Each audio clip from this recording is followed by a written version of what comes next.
Hi, my name is Chris Olsen, and because this app might be going away soon, I decided to make a presentation of my top 10 favorite TikTok moments or eras that I've had over the past 5 years of being on this app. So without further ado, let's get started. Number 10 is my Ian era, my couple content era. I would not be able to make this video without acknowledging this era because this is what started it all. Yes, we did have a public breakup. But at the beginning, that's what changed anything. We went from almost having no followers to 2.5 million followers in 2 weeks. We were doing all of those couple challenges that are now seen as very cringy. They were maybe cringy in the moment, but it's what got me to where I am today, so I am grateful for it. Number 9 is my filter era. Now, the first word that comes up during this era for me is loud. Loud. I ultimately think it's the reason a lot of people think I'm loud and annoying.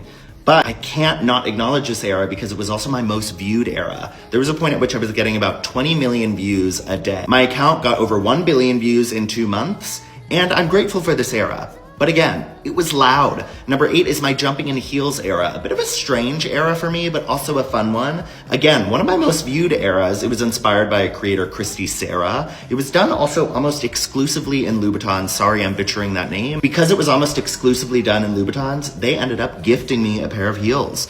So it did pay off. Number 7 is my hanging on to a pole era, which I don't even know how to explain this one. This started because I was actually dropped during Fashion Week. A publicist who was supposed to be taking me around to a bunch of the shows said, "We don't have space for you for the next one, so we'll see you later." Which, to be fair, I'm not a fashion girly, so I said, okay, I'm gonna go home. But I went back to my hotel and I had one of these poles in my hotel room and I thought, maybe I'll just try jumping on it and seeing how long I could take it. I did it once without filming it, and then I thought, I better film this. I better put this on social media. And then, as always, I ran the bit into the ground. A lot of people think I was doing this at my apartment, but no, this was almost exclusively done at the Dominic Hotel in Tribeca. Now I do have a pole in my apartment in New York.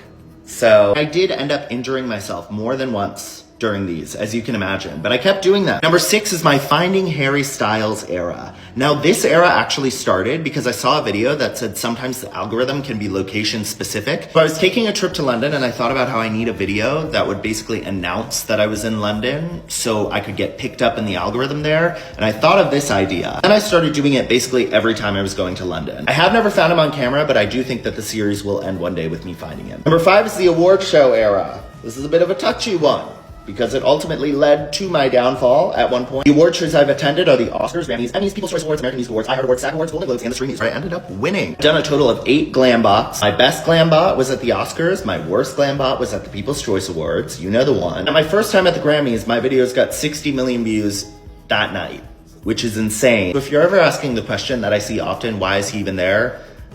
That's kind of the reason why. Another person I must mention, because I would not be here without her, my Meghan Trainor era, which will go on for the rest of my life, probably. Meghan and I met when she invited me over to do her podcast, and then we posted a TikTok together, and our first video together got 1 million views in about 20 minutes. And that was saying that we were childhood friends with this photoshopped photo.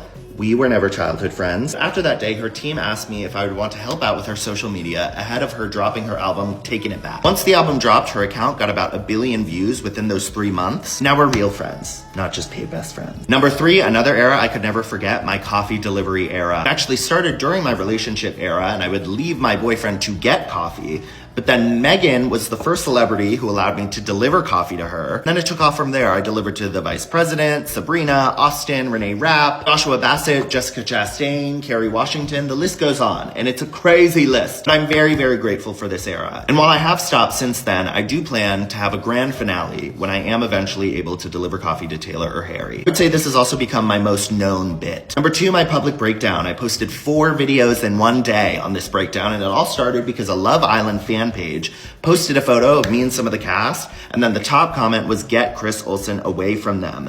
And that is what started all of this. I crashed out publicly in front of everyone, but I don't regret it. I'm grateful for the moment. I took a month-long break after that, and once I came back, I felt a bit stronger, though I still cry often. Number 1 is, of course, Club Chris. Now, Club Chris actually started just because I privated my account to try to keep the haters out, but then it turned into something way bigger than I ever could have imagined. I've never felt so close to people from the internet from all over the world. Now I'm even going on tour to meet so many of them. Club Chris really saved my life after the public breakdown, so I'm very grateful for it. I'm grateful for everything TikTok has given me. I will see you on YouTube, on Instagram. But if this app does go away, I will thoroughly miss this chapter of my life. Thank you.